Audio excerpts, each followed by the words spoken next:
travel along the vast American countryside would be nearly impossible. Necessarily, car dealerships sprung up around the country, starting in the early 1900s. One such dealership is Cole Motors in Ada, Ohio, founded in 1909. The Cole family began selling farm implements, the early predecessors to these modern combines. In 1909, Mr. Cole began selling Henry Ford's Model T in Ada and surrounding towns. Everybody came to town on the weekends anyway because they had no way to communicate with each other. Even with the phones, it wasn't easy. So their communication time with all the neighbors and everybody else was with coming to town on a certain day of the week or be able to get their groceries, etc., etc. The Model T had a highly simplified engine compared to today's vehicles. It could easily be repaired on the road by the average consumer, especially one with an agricultural background. This board was included in the Model T. It contained many tools and parts that might be necessary for a quick repair. To sell these early cars, Mr. Cole would take his customers on a test drive to Bowling Green. Usually as I spoke before, you could take the cars out and give them a ride, and my grandfather would take them, for example, to Bowling Green. They've never been in a car before.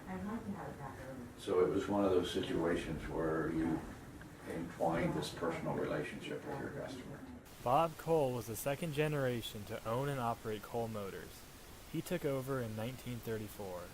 In 1923, he was killed in an automobile accident. And so the business stayed in the estate's name, but there were 2 to 3 operators that came in and ran it under their names for probably, I think my father took over in 1934. Cole Motors had faced its fair share of adversity with the passing of its owner in 1923.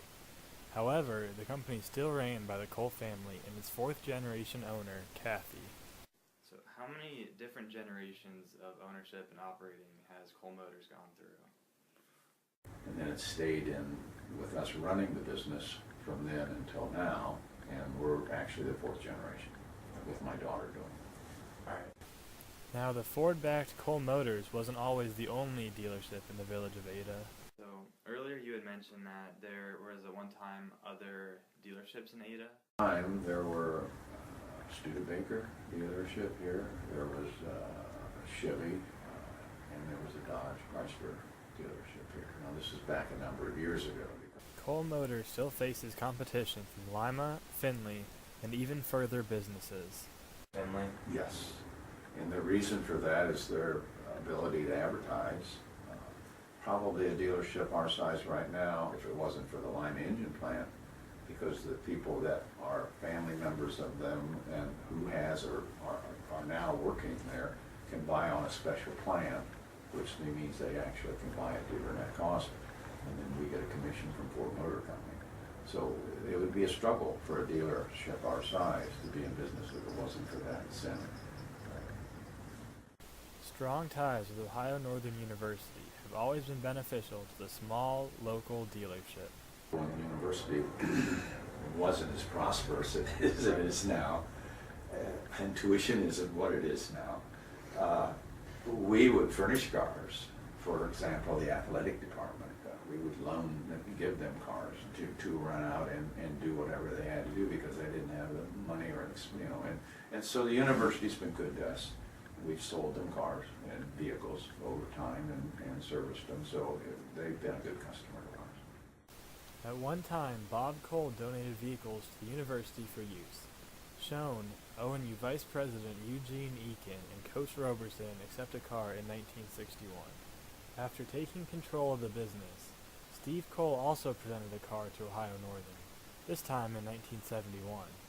Presently, the university frequents the business for service and the occasional purchase. Cole Motors has stuck with their small-town appeal. It's not your average dealership with a giant sign on the interstate or 100 cars in the lot. It's very difficult. We're one of the very few that are left. At one time, 80% of the dealerships were small like this, and that's declined. And it's all because of the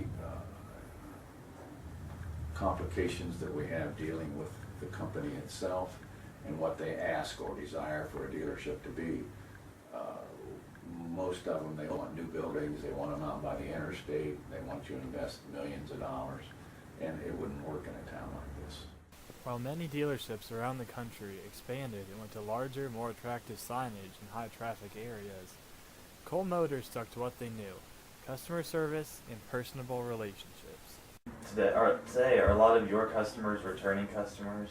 Yes, and their family members, although some of our older customers, as Kathy told me here just recently, we're getting them to lose those from age, and it's a little more difficult. Small-town dealership also had to expand from Ada.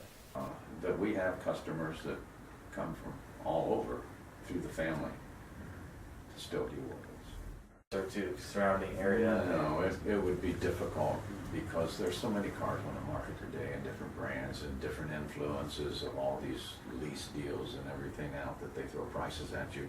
It'd be very difficult for us. We actually do probably 90% of our business outside of the